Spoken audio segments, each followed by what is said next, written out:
A blessed evening po or day po sa ating lahat. So, Exodus chapter 5 po, yung isa lang po chapter ngayon.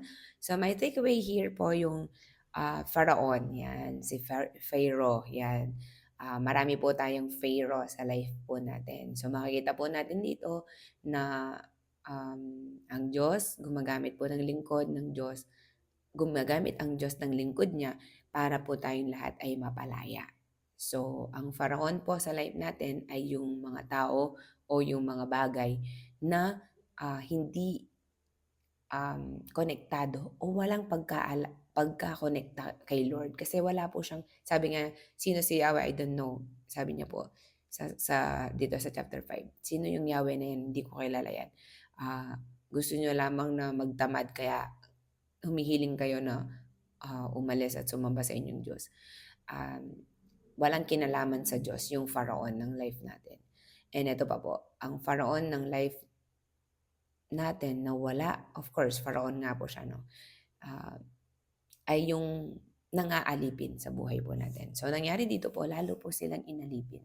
Lalo silang binisi, no? Dun sa mga bagay na pang-physical. Yan. So, yung Pharaon, physical things, no?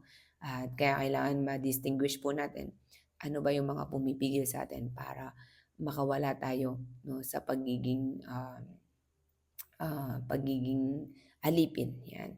At sa pagsamba natin at pag-fulfill ng purpose natin. So, may Pharaon po tayo. Yun yung pagpipray natin.